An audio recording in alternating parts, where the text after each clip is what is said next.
Amigos, bienvenidos a un nuevo capítulo, el primero del año 2025. Quiero desearles un feliz año, que tengan todos mucha salud, prosperidad y mis mejores deseos para todos ustedes.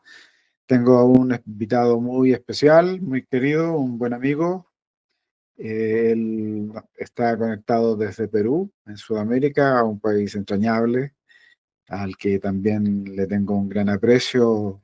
Mi papá era peruano y entonces, bueno, no es esa la razón, pero queremos este año dedicar varios capítulos a los negocios en América Latina y una de ellas es, por ejemplo, Perú, un país que está muy dinámico, ha recuperado una estabilidad política, ha mantenido unas tasas de crecimiento económico muy interesantes. eh, Diego Cruz González. Él es consultor en marketing y procesos de internacionalización.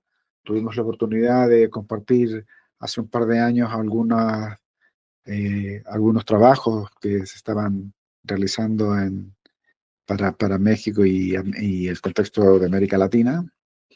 Él es licenciado en gestión con mención en gestión empresarial por la Pontificia Universidad Católica de Perú. También tiene estudios de maestría en ciencia política y relaciones internacionales, enfocándose en la especialización de estrategias para la internacionalización de la oferta exportable y análisis de mercados globales. Eh, Él cuenta con más de 7 años de experiencia en proyectos de internacionalización, especialmente en los mercados de la Alianza del Pacífico, que comprenden México, Chile, Colombia, Perú. También ha trabajado en los mercados de España y Estados Unidos. Diego ha trabajado también colaborando con organismos como el ISEX de España, de exportación e inversiones, el AWEX, la Agencia Patona de Exportación e Inversiones Extranjeras, con ProChile, ha liderado estudios de mercado, de estrategias de soft landing y asesorías sectoriales en sectores como agrotecnología, minería, la industria alimentaria, las tecnologías de información. En fin, desde el 2001 se desempeña como profesor asistente en la Pontificia Universidad Católica de Perú en materias relacionadas con marketing y comercio internacional. Aquí también hace coach a estudiantes de desarrollo de planes estratégicos de exportación y posicionamientos de mercados internacionales para procesos competitivos de startups peruanas. Estimado Diego, qué gusto tenerte aquí. Gracias por aceptar la invitación. Bienvenido. Te doy el micrófono para que nos digas algunas palabras iniciales. Muchas gracias, César, por la introducción, bastante generosa de tu parte, y un saludo también a la comunidad de Dialécticos, que siempre está al pendiente, y me incluyo cuando nos compartes acerca de los videos, la información que entregas a través de tus invitados y, por supuesto, con tu moderación. Es muy interesante. Así que para mí es un orgullo, un gusto, un honor ser parte de la parrilla de invitados que vas a tener, y sobre todo marcando el inicio de este 2025. Muchísimas gracias, Diego. Empecemos hablando un poco de Perú para quienes no están familiarizados con este hermoso país. Yo se los recomiendo encarecidamente conocerle y visitarle. Tengo la impresión de que cualquier época del año es como México, es muy apropiada. Desde luego el verano del sur es el más adecuado, pero el resto del año me parece que también es bastante grato climáticamente poderle visitar. Perú tiene cerca de 35 millones de habitantes, 34 millones aproximadamente, y una economía muy diversificada, aunque su base exportadora principal está vinculada a la minería, a la agroindustria y algunos sectores de servicios. Tiene una alta población urbana también, cercana al 84%. Su capital, Lima, es una urbe muy dinámica en América del Sur, con cerca de 10 millones de habitantes. Perú es la sexta economía, más o menos, ¿no? En el contexto latinoamericano. Eh, las primeras, por supuesto, ya sabemos que son Brasil, México, Argentina, etcétera, Colombia, Chile. Pero Perú está teniendo unos procesos muy interesantes de, de crecimiento y de desarrollo. Celebramos que esté ya con unos procesos políticos ya estabilizados. Su crecimiento ronda cerca del 4%, me parece para el año 2024, bueno, 3,90 y algo, ya es cercano al 4% de crecimiento. Eso es una cifra muy, muy relevante y envidiable para los que no estamos creciendo a ese ritmo. Pero en fin, Diego, por favor, yo no quisiera robarte los temas. Me gustaría que tú nos platicaras algo de los aspectos generales del contexto de datos de Perú para entrar en materia. Cómo están esas estadísticas de Perú? ¿Qué nos puedes agregar al respecto? Gracias, César. Sí, como habíamos coordinado internamente, de repente voy a usar algunas imágenes de apoyo. Yo tengo si no se ven igual, solo son imágenes muy simples, ¿no? En este caso estoy mostrando el mapa de Perú, por ejemplo, porque creo que una forma interesante de comenzar a hablar de la economía es siempre a partir de la geografía, ¿no? Yo personalmente sí me considero como no sé si se dirá en México o en otras regiones, un geógrafo, historiador frustrado, por así decirlo, alguien que quería estudiar una materia más vinculada a las humanidades. A mí me gustaba mucho las humanidades, la geografía, la historia, también la filosofía hasta cierto punto, pero naturalmente la vida me va llevando un poco hacia el mundo de los negocios y yo trato de darle sentido también a los negocios desde los otros aspectos. Entonces, me gusta estar siempre informado de lo demás, ¿no? Y nos ayuda, por supuesto, a entender cómo funciona el Perú. Bueno, el Perú introductoriamente tiene cerca de 1,2 millones de kilómetros cuadrados. Está, creo que, dentro de los 5 primeros países más grandes de Latinoamérica. Creo que está justo detrás, por detrás de México. México creo que tiene 1,9, 1,7, ¿no? Somos ligeramente, bueno, un 20-30% más pequeños. Sin embargo, compartimos con México y por supuesto con nuestro continente sudamericano la diversidad geográfica que nos entrega estas regiones, ¿no? Particularmente el Perú, yo lo veo muy similar a cómo es su bandera, ¿no? La bandera de Perú es rojo, blanco y rojo, y eso yo creo que de alguna forma simboliza las regiones o las macroregiones que tiene Perú y que de ahí se deriva un poco las actividades económicas que tiene cada zona. Perú, por estas tres franjas, si lo vemos desde la bandera, tiene una zona de costa que es literalmente desértica, ¿no? Podemos ver desde el norte de Perú, que parte en Tumbes, es la ciudad más al norte de Perú, hasta la ciudad más al sur de Perú, que es Tacna. Si recorremos toda esa distancia del litoral peruano, es puramente una costa desértica, ¿no? A diferencia de, por ejemplo, si queremos ver al mismo hemisferio, pero en la misma latitud, pero al otro lado del continente, en Brasil vemos costas más bien tropicales, ¿no? Vemos costas con muy verdes, ¿no? Sin embargo, en Perú es una costa desértica. Y eso principalmente se da consecuencia de dos grandes factores. El primero de ellos es naturalmente una gran cordillera que cruza al Perú de norte a sur y lo separa de costa y sierra. Lo separa bastante grande. Creo que la mayor parte de la cordillera pasa por Perú y por Bolivia, en su mayoría. El Perú en gran parte es principalmente la sierra, consecuencia de la cordillera de los Andes. Y eso impide, pues, que junto al otro factor, que es un mar frío, nosotros tenemos una corriente que puede ser un punto a favor también, porque es una corriente fría que viene del sur, de Chile particularmente. La corriente de Humboldt permite enfriar mucho nuestros mares y eso hace, pues, que haya mucha biodiversidad y mucha pesca, pero a la vez hace que Lima y en general toda la costa del Perú sea fría por el mar frío que tenemos y no permite la precipitación. Cuando las nubes golpean con la cordillera, no se genera esta precipitación y pues eso hace que estas ciudades tengan mucha humedad pero no se genere la vegetación que sí hay en Brasil, por ejemplo, al momento de tener un territorio más plano.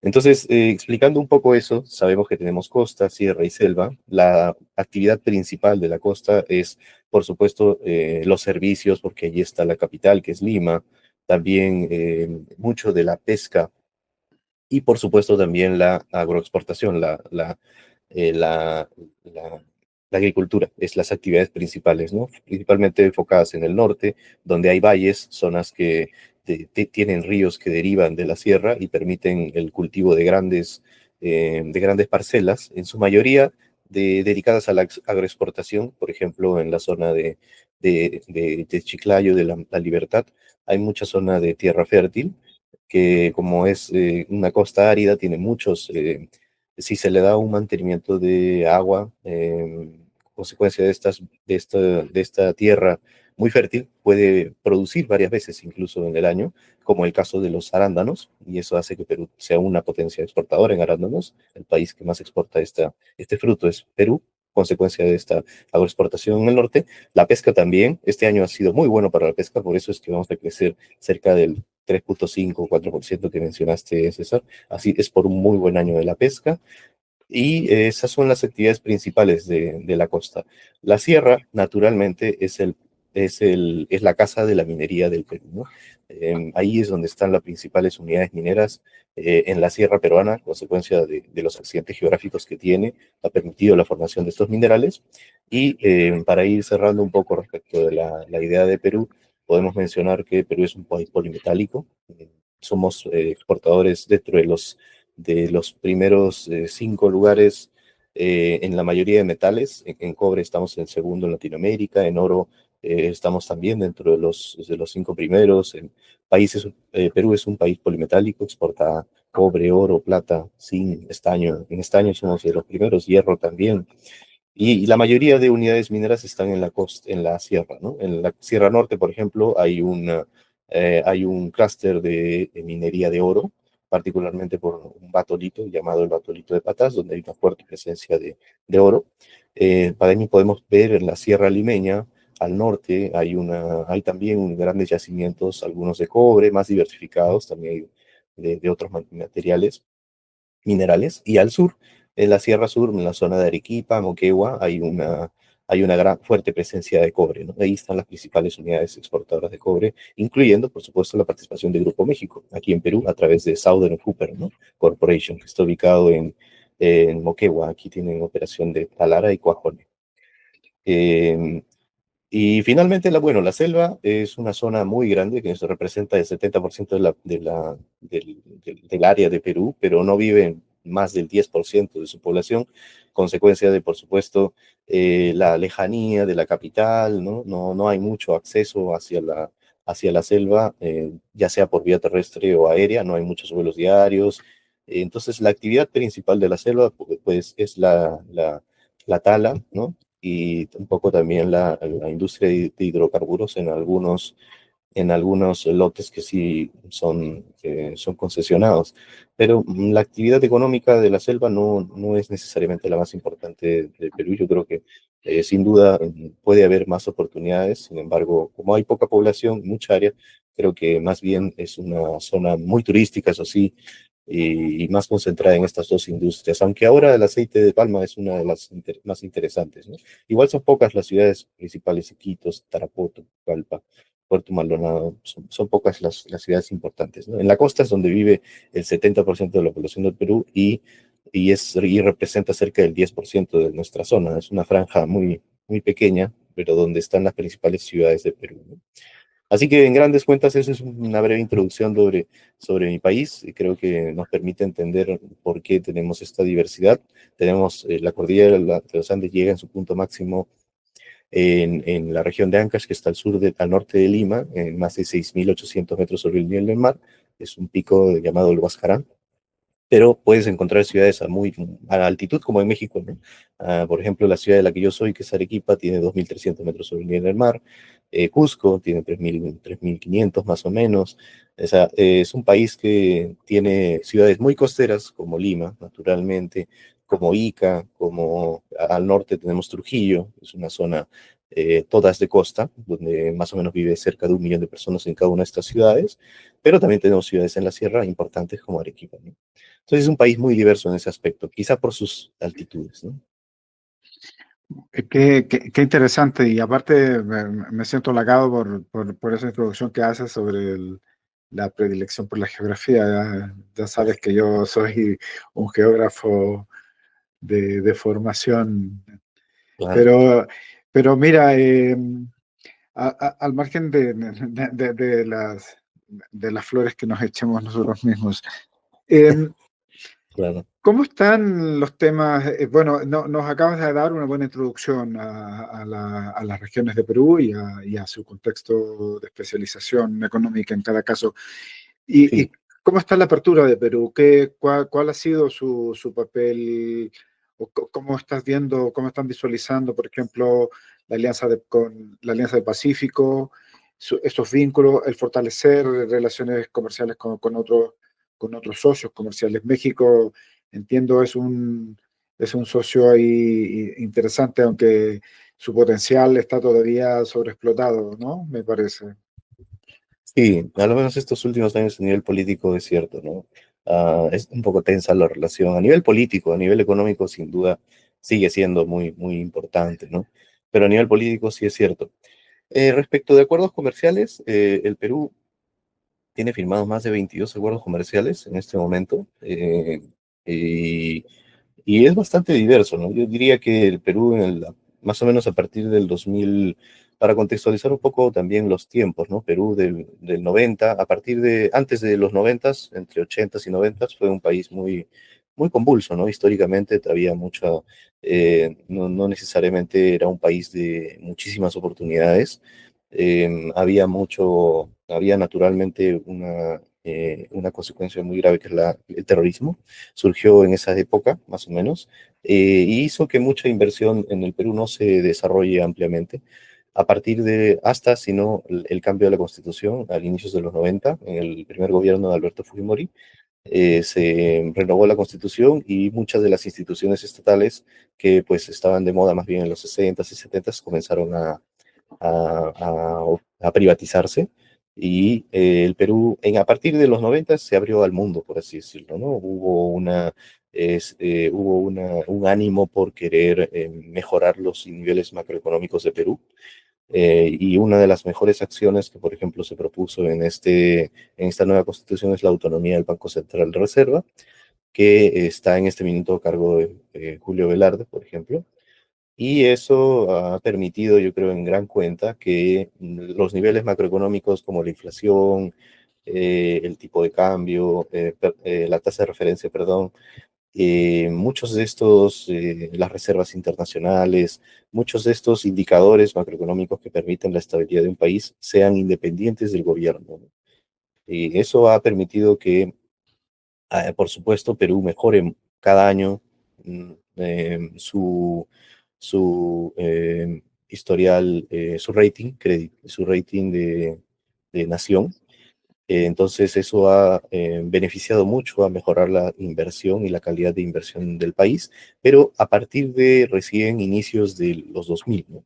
Como mencionaba, los años de 90 hacia los 2000 fueron años que básicamente se buscó estabilizar las instituciones. Muchas de ellas fueron creadas en esos años, mucha inversión también comenzó a llegar, pero donde se vio más el impacto y el crecimiento del país fue a partir del 2000, ¿no? Y específicamente yo lo veo a partir del 2004, 2005, probablemente en el segundo gobierno de Alan García, que fue en esos años donde yo creo que Perú, además por un boom de minerales, hubo una apertura de una gran cantidad de inversión extranjera llegó al Perú en esos años, consecuencia de haber tenido ya un historial de país macroeconómicamente hablando fiable desde los 90. Eso permitió que mucha inversión llegue en esos años y se consolide, ¿no? Entonces, a partir de esos años también es que Perú se abrió mucho al mundo. Se firmó el acuerdo con Estados Unidos, también con Chile, se firmaron varios acuerdos también con China, ¿no? En el segundo gobierno de Alan García.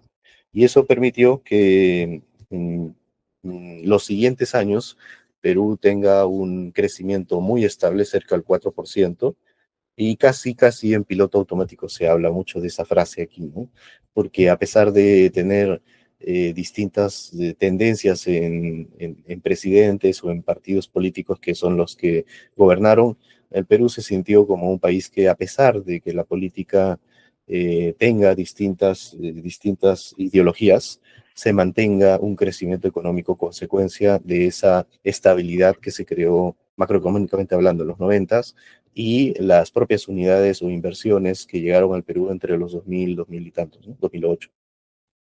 Entonces, esa mezcla permitió un crecimiento constante en estos últimos años, ¿no? A partir de, incluso, desde el 2016 hubo un cambio radical de 5 presidentes en menos de 5 años, y a pesar de eso, Perú ha podido hoy, por ejemplo, mostrar una solidez a nivel económico, ¿no? A pesar que no crecimos el año pasado también.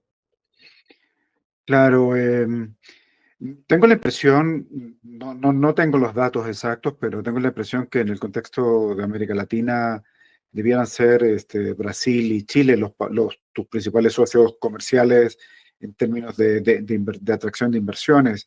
Y me Mm, imagino también por el perfil económico, el fuerte peso de la minería, deben estar allí, bueno, Canadá, el Reino Unido como otros socios, sí. y seguramente deben estar igual por los sectores que se han concesionado a la gestión privada, electricidad, por ejemplo, España debe estar, bueno, Estados Unidos y China, desde luego que deben ser. Hay allí una pregunta que tengo guardada para un rato más sobre la inversión china en el puerto, Mm. pero, pero en cuanto a socios comerciales, esos deben ser los principales o hay algún otro. ¿Cómo ves?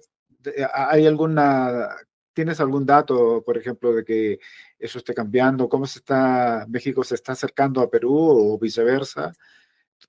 ¿Tienes ahí por ahí alguna información sobre eso? Bueno, y si no, sobre los socios que te mencioné.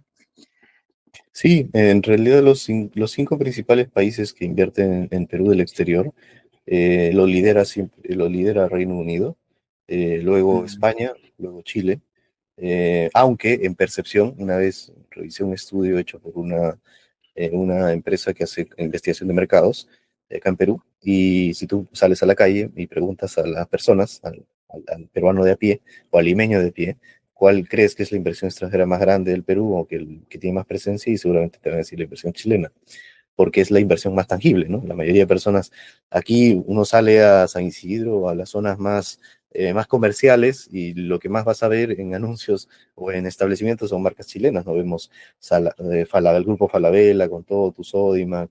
Entonces es una inversión muy del consumidor, ¿no? Desde aerolíneas, el sector retail es completamente eh, liderado por la inversión chilena en su mayoría, ¿no? También incluso en la minería, ¿no? En los proveedores mineros, hay muchos proveedores mineros que son tecnología o que son de inversión chilena también, ¿no? En cuarto lugar, Estados Unidos, como mencionaba, y en quinto, Países Bajos, más o menos. China, por ejemplo, no figura aún como uno de los principales inversores en Perú, aunque ya cada vez más los números más fuertes sí están viniendo de China, pero en unidades estratégicas. Cuando menciono estos países como Reino Unido, España, Chile, es porque tienen inversión probablemente en muchas más áreas, no solo en una, pero lo que hace China es más bien invertir en una en específico, pero grande, ¿no? Como en Puerto, por ejemplo, en una, pero grande, como en la minería a través de la minera Las Bambas, por ejemplo, en Apurímac, de MMG, del grupo MMG, ¿no? Es más concentrada en algún rubro, pero si hablamos así a nivel diversificado, sí tenemos que mencionar a España, Reino Unido, Chile, Estados Unidos, Países Bajos, ¿no? Eh, entonces, así para tener una referencia, más o menos el 18% de Reino Unido, España también. Entre España y Reino Unido se compiten ambos entre un 18 y 17% del stock de inversiones que recibe el Perú. Se compite más o menos en eso. Chile un 12% aproximadamente, Estados Unidos 11%, Países Bajos 4%, y ahí va bajando, ¿no? qué bien, qué interesante. Y en ese sentido, bueno, han tenido la ocasión, bueno, por tu trabajo, debo mencionar, o lo omití, una disculpa, tú eres el director de estudios de Relación a una empresa peruana ya internacionalizada que tiene operaciones en varios países, entre otros México, en donde se Ujú. encargan de hacer estudios de mercados y estos trabajos de soft landing para la internacionalización de empresas, no solo peruanas, sino que de América en general o de otros países europeos, por ejemplo, y su búsqueda de mercados en América Latina y en México. ¿Cómo has visto esas dinámicas recientemente? ¿Cuál sería tu percepción? ¿Hay una apertura de interés de un y otro lado, de Perú hacia México y viceversa. ¿Qué Mm, opiniones tendrías al respecto? sí, bueno, la presencia de México en el Perú creo que está también bastante diversificada. Creo que dentro de los países que más invierten está cerca del 3% o el 4% México, pero también en industrias con mucho contacto al público, como el caso de esta cadena Oxxo, ¿no? Por ejemplo. También entiendo que Arca Continental Inlay, que es la embotelladora es la embotelladora de Coca-Cola en Perú y de todas también tiene inversión mexicana, ¿no? Eh, Entiendo también el grupo MAVE, por ejemplo, de electrodomésticos, también tiene ejecutivos mexicanos. Hay una comunidad de ejecutivos mexicanos en Perú, no tan grande como la de chilenos en Perú, pero en industrias estratégicas y sin duda la principal es Grupo México, como mencionábamos, con sus unidades de Southern Cooper, ¿no? Es sin duda, y el potencial proyecto que tendrían, que es el proyecto de Tía María, es un proyecto muy grande que podría ser más de 3.000 millones de inversión, una unidad privada de extracción de cobre a tajo abierto en la zona de Arequipa. Sería muy interesante y sin duda le daría un pie más alto a la inversión y a la relación entre Perú y México, ¿no? Pero gracias por mencionar un poco la posición en la que me desarrollo en relación a que es, en efecto, dirección de estudios y jefatura de internacionalización, sobre todo. Nosotros, como para contextualizar un poco la labor, ¿no? que hacemos, sí hacemos estudios de mercados, es una de nuestras líneas de negocio, pero considero que de repente donde generamos mayor valor es en el soft landing, que también lo mencionaste, ¿no? En el aterrizaje suave, como se diría, de empresas del exterior hacia Perú o entre los mercados en los que tenemos presencia, como Chile, México y Colombia, que son parte de la Unión de la Alianza del Pacífico. Nuestra labor principal es acompañar el proceso de internacionalización del cliente, pero siempre priorizando esta visión práctica y esta visión pragmática, ¿no? Que es importante saber los números, en efecto, es importante saber cuánta demanda hay, pero en realidad lo más relevante para un negocio es saber a quién tocarle la puerta y saber con quién juntarme y concretarlo, ¿no? Concretar esa reunión y ver proyectos que me permiten viabilizar las etapas siguientes. Entonces, eso lo tenemos muy bien marcado, muy establecido, que lo más importante en la internacionalización es tener la certeza que puedes tener los clientes y mejor si es que ya vas prospectándolos, ¿no? Entonces, nuestro soft landing es muy de ese estilo, ¿no? Buscamos hacer una investigación muy breve de dónde deberíamos de tocar las puertas y saber un poco las cifras, pero nuestro acompañamiento principal es en concretar estas reuniones para presentarle potenciales clientes y consecuencia un poco de la trayectoria de las personas que forman parte de Relaciona, que muchas veces han sido ex por Chile, por ejemplo, o también han ocupado posiciones que les permiten tener una red más o menos consolidada en algún sector. Esta es una forma de agilizar la internacionalización, ¿no? De ayudarles a reducir tiempo. Esa es la idea de nuestro acompañamiento. Si normalmente, por ejemplo, concretar un negocio en Perú puede tomar entre 9 puede ser un año y medio, hasta más. Conozco algunas empresas que, consecuencia de que buscan proyectos muy grandes, por ejemplo, en la minería, puede ser no es tan fácil concretar negocios rápidamente, puede tomar su tiempo ya que hay un proceso de licitación y probablemente es una inversión grande, entonces no todas las minas lo hacen de manera inmediata y puede tomar su tiempo. Sin embargo, a través de nuestro apoyo, probablemente podemos tocar más puertas rápidamente y reducir esos tiempos a menos de 9 meses, ¿no? Que es el promedio que aquí más o menos se estila en conseguir un primer negocio, ¿no? Y un primer negocio con ayuda de alguien casi siempre, porque necesitas un socio, alguien que conozca un poco ya el mercado, ¿no? Pero esa es la fórmula que hemos visto ha funcionado en varias empresas de acompañamiento más comercial en nuestro lado, ¿no? ¿Cómo están estos los mecanismos de aterrizaje? ¿Qué nos puedes contar tú sobre la institucionalidad y la legalidad respecto de que tiene Perú para desarrollar negocios? ¿Qué facilidades Ujú. habría? ¿Existen o no los incentivos para nuevas inversiones, etcétera? Las leyes laborales, en fin, un panorama más o menos general que nos puedas comentar. acerca de Perú y los beneficios que tiene el Perú respecto de otros mercados. Alguna vez también tuve la oportunidad de escuchar a un abogado mexicano, o un par, o algunos más, comentar un poco el proceso de constitución de una empresa en México, por ejemplo. No era tan sencillo, por así decirlo. Había, por ejemplo, una fuerte importancia sindical, ¿no? Había una fuerte importancia de los trabajadores en las empresas mexicanas constituidas en México. Entonces, ese aspecto, por ejemplo, en Perú no existe mucho, ¿no? Ahora, hablando ya de manera general, no necesariamente especificando en qué tipo de razón social o uno debería de constituir y nada de eso, sino más bien en términos generales, yo creo que Perú es muy abierto a la inversión, eh, por ejemplo, a través de una figura muy atractiva para la mayoría de empresas, que es constituir una empresa en el Perú y sin necesidad de tener una presencia física o tener un domicilio fiscal propio, ¿no? Uno lo puede hacer a través de un estudio de abogado especializado en la titulación de empresas y y ofreciendo este estudio su propio domicilio fiscal como el lugar donde se va a recibir toda la, la importancia tributaria o las cartas tributarias, ¿no? Entonces, eso ya te permite, al estar constituido en Perú, en participar en licitaciones, te permite porque ya tienes un RUC, que es el número, el registro único del contribuyente, y lo puede abrir también una persona que no es domiciliada en Perú eh, a través de un carnet de extranjería. Entiendo que el proceso también en migraciones para obtener este carnet de extranjería no es tan complicado y además el apoyo de las embajadas en cada país y particularmente, por ejemplo, la chilena hace un muy buen labor, una muy buena labor en ese acompañamiento.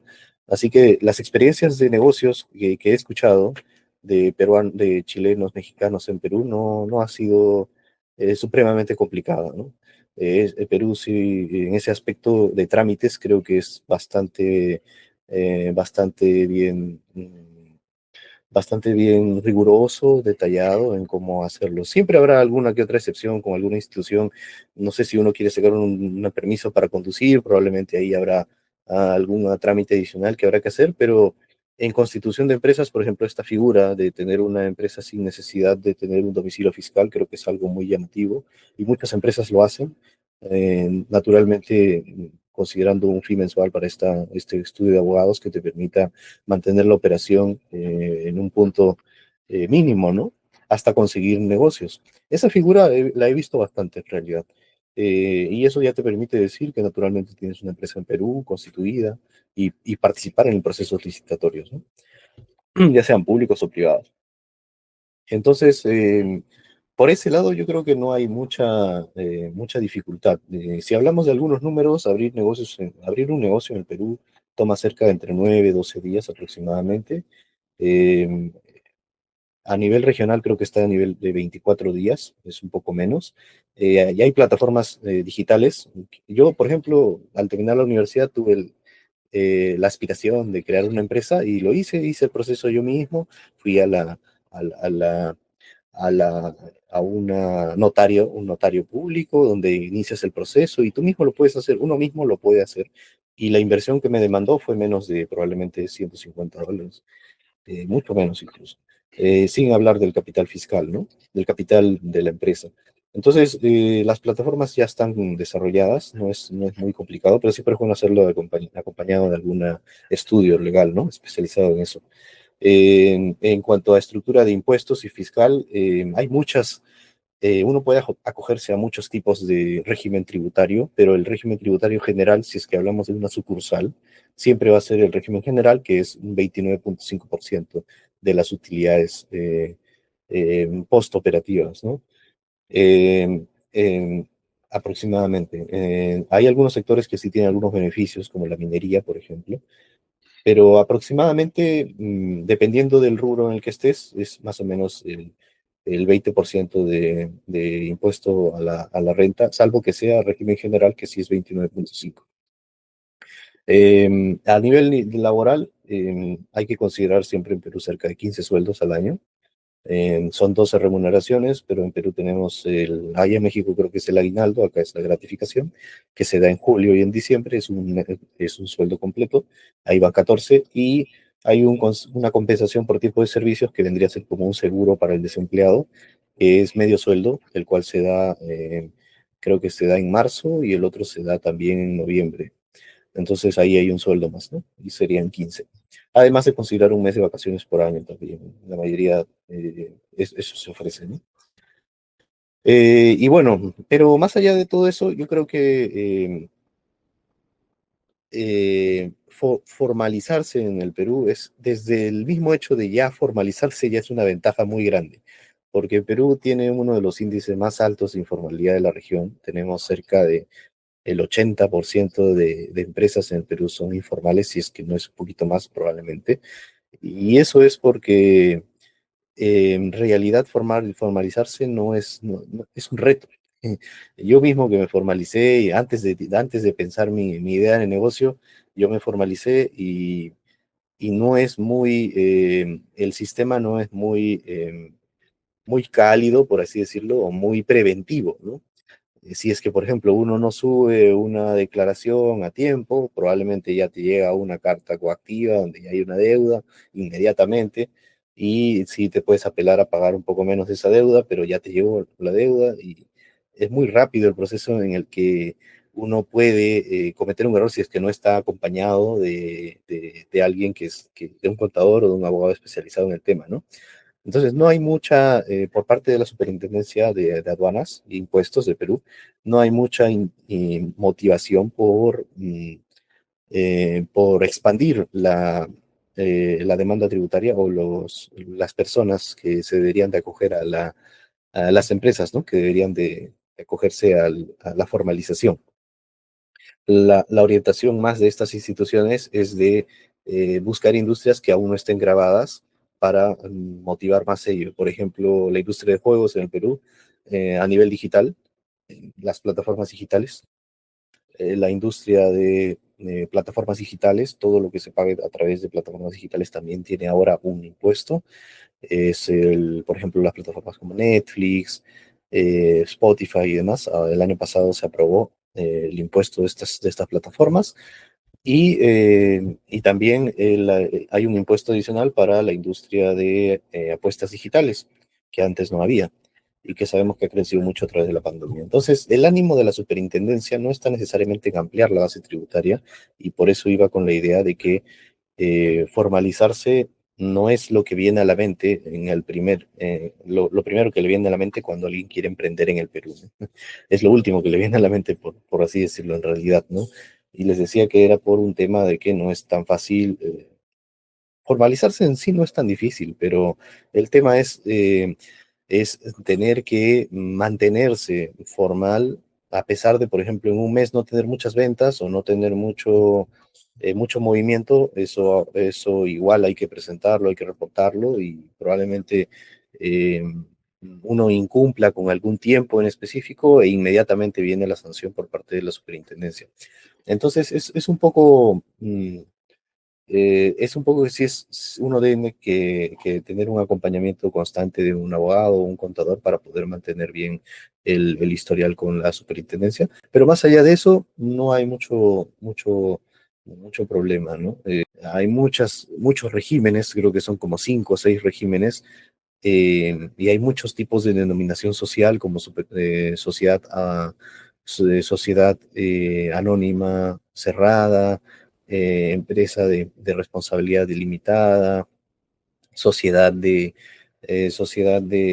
participación. Hay muchos tipos de denominación, de empresas constituidas y a la vez de regímenes. Entonces creo que como hay tantos, también ese es un tema que probablemente dificulta a las pequeñas y medianas empresas. Probablemente cambie cuando se haga toda una reforma tributaria, ¿no?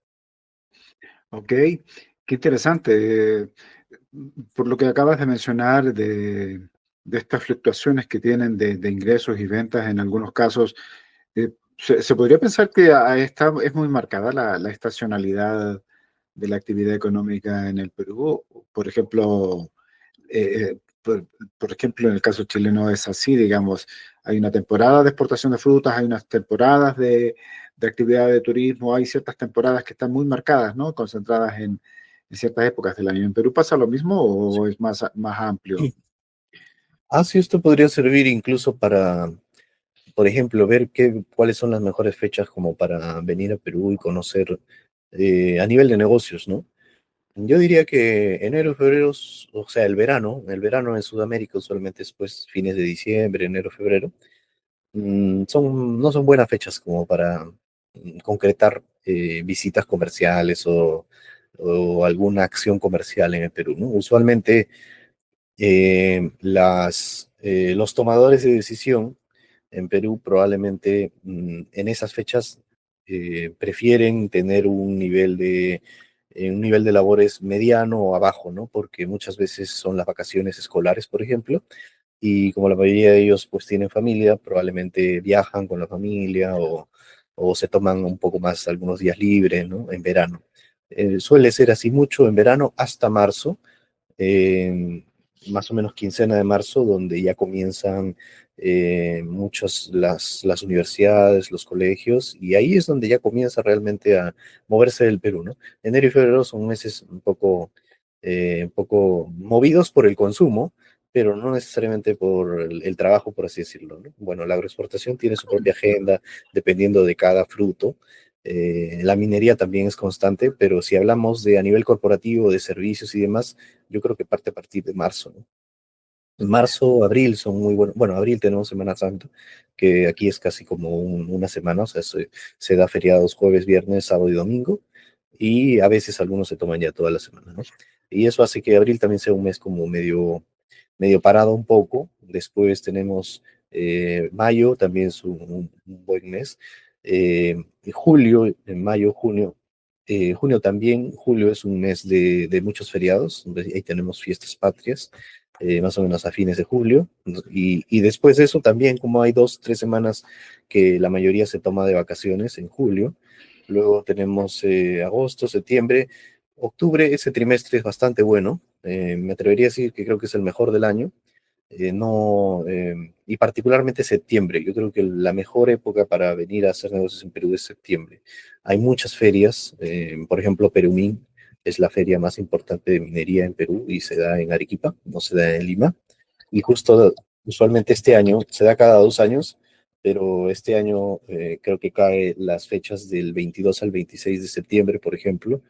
También tenemos otra feria, si es que hablamos de alimentos, como Expo Alimentaria, y Expo Alimentaria 2025 creo que también es en esos días de septiembre, ¿no? Aproximadamente el 21 al 26 creo que es de septiembre. Entonces, también es una buena fecha para poder venir al Perú esos días, ¿no? Eh, Creo que después de Fiestas Patrias es el mejor momento. Además, ya comienza el invierno, que nuestro invierno es bastante tenue, la verdad. Es un invierno que para los que están más en los hemisferios norte y sur, creo que es muy pasable. Tenemos temperaturas de 14 grados en lo mínimo, 15 grados, ¿no? Es una buena época para conocer el Perú. Eso sí, Lima va a ser muy nublada y va a parecer un lugar medio triste. Porque Lima en invierno es medio triste, no hay nubes, es todo un cielo gris, pero es una buena fecha a nivel de negocios para poder conocer, ¿no? Expo Alimentaria es del 24 al 26. Entonces también es una buena fecha septiembre, ¿no? Y después ya noviembre también ya van cerrando las unidades y diciembre ya es un mes muy malo en realidad para poder concretar algo, ¿no? Y hablando de este tema que tú nos acabas de explicar muy bien, la cultura empresarial, los códigos para hacer negocios específicos en Perú, ¿qué nos puedes contar al respecto? Sí, bueno, la mayor recomendación que siempre damos a un nivel general de Perú, ¿no? Es la importancia del Perú. Para hacer negocios en el Perú hay mucha relevancia en la relacionalidad, ¿no? En la importancia más allá de lo transaccional.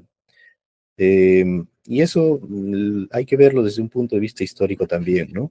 Al igual que México, Perú tenía una estructura virreinal, ¿no? Y esto implicó, pues, que mucha de la aristocracia o en general de la nobleza, ¿no?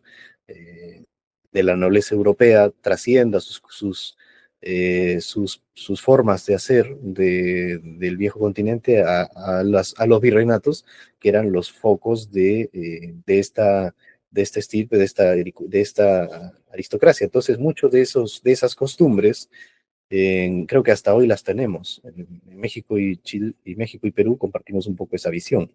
La importancia de la familia, por ejemplo, la importancia del momento de comer, por ejemplo, de la cena, del almuerzo, del que esté la familia reunida, del compartir esos momentos, del conversar, del conocer a la familia de la otra persona, del saber de la vida personal más allá de los negocios, es muy relevante en Perú, así como lo es en México.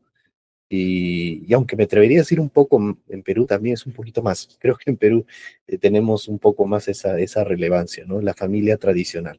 Entonces, ese concepto se exporta se ve también en los negocios, ¿no?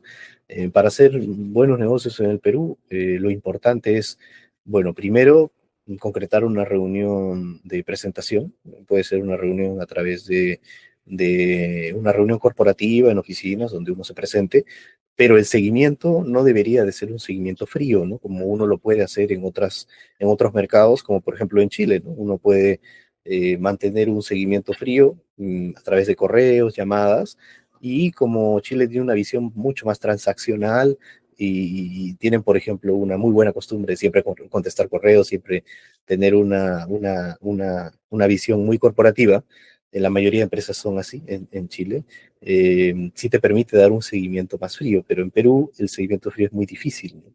Lo mejor que uno debería de hacer es, después de haber conocido idealmente presencial a la contraparte, que podría ser tú. Esto hablando de negocios más B2B, ¿no? Más que los negocios hacia el cliente.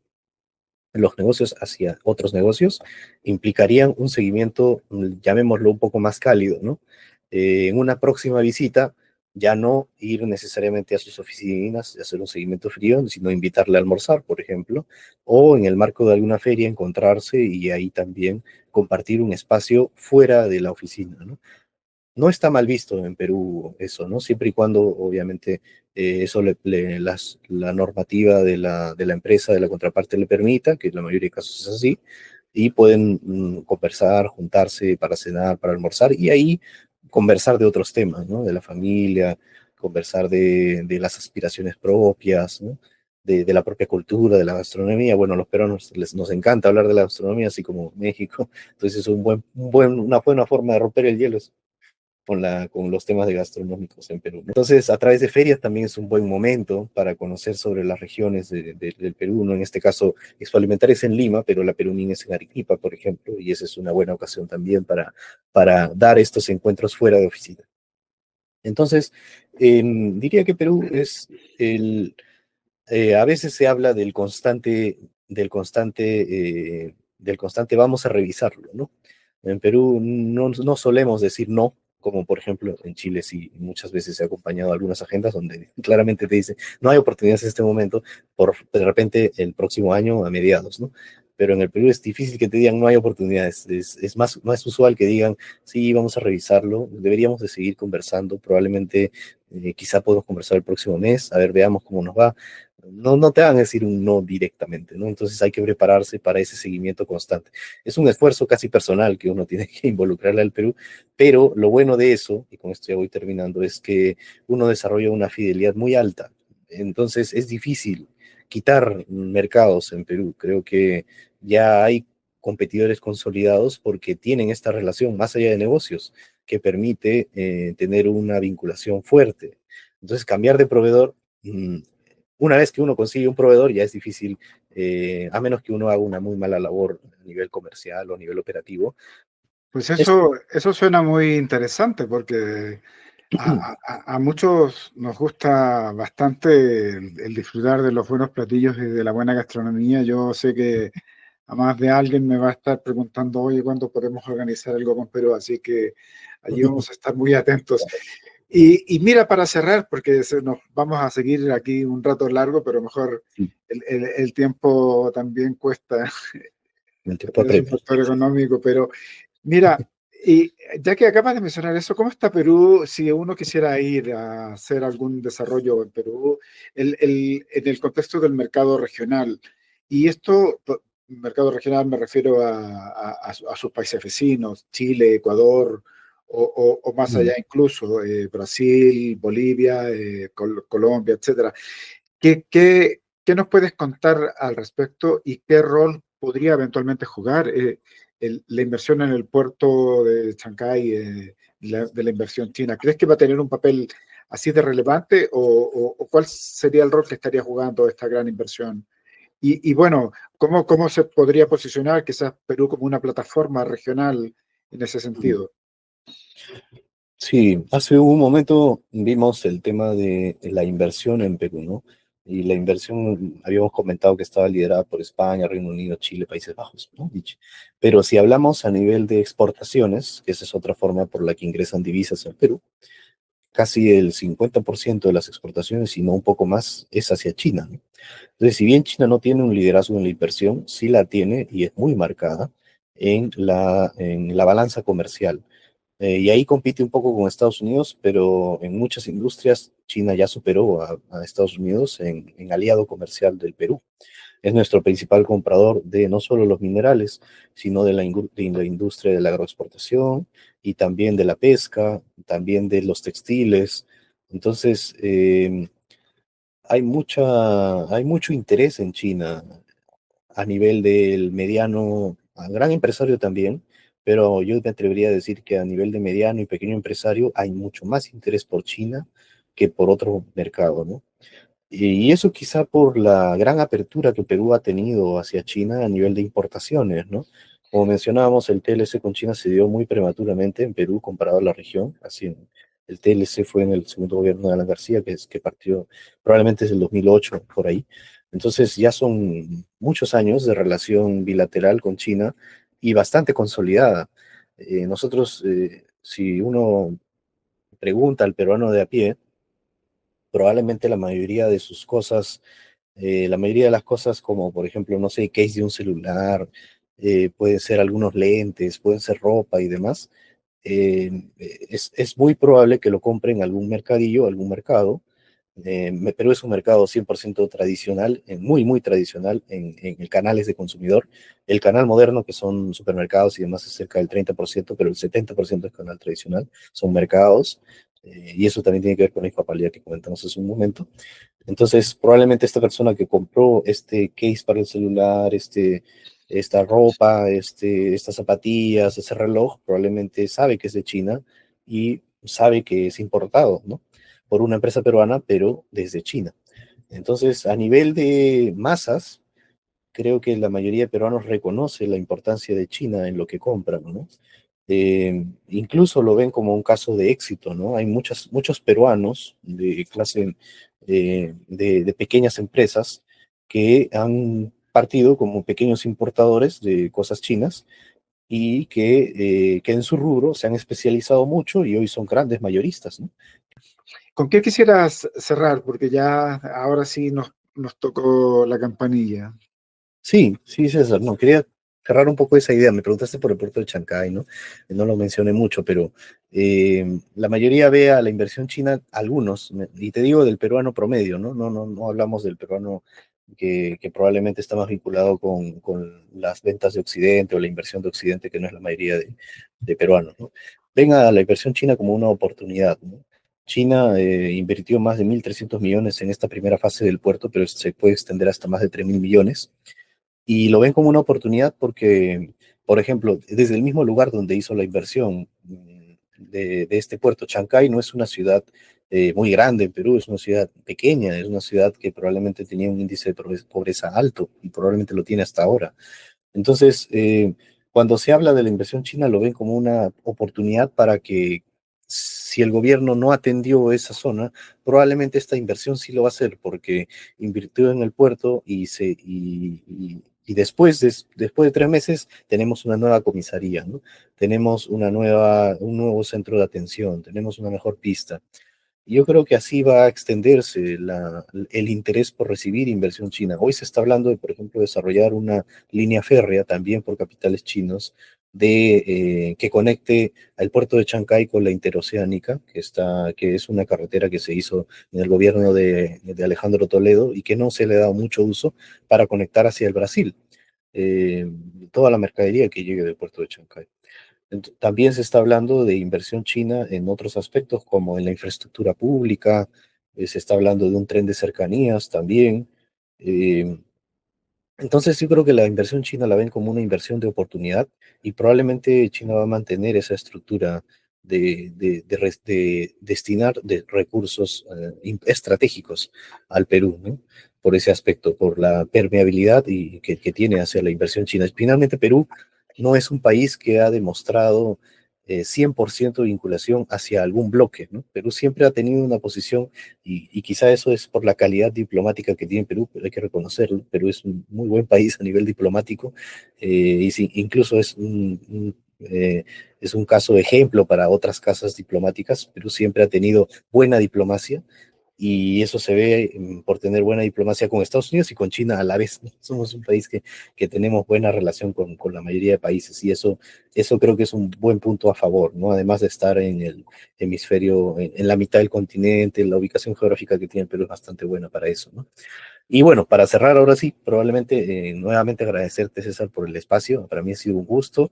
Eh, ya para ir cerrando, amigos, los que deseen formularnos algunas preguntas en los comentarios, si desean contactar a Diego más adelante, ahí, escríbanos y les hacemos Claro, llegar nuestros datos y encantado de poder tener más adelante otra plática para ver cómo han avanzado estos temas, qué ha pasado con nuestros países y con la integración. ujú, Este, estás invitado entonces para una segunda ocasión. No, claro, no hay fecha, pero encantadísimos de poder profundizar en estos temas o en los que nuestra audiencia quiera guiarnos, ¿no? Muchas gracias, Diego. Es un sí, gusto tenerte. Que tengas un feliz año y sigues siendo parte de esta casa entonces. va a ser un gusto para mí. Gracias, César, y gracias a la comunidad también. Un fuerte abrazo y a disposición a lo que se necesite profundizar. Nos vemos a todos. Adiós.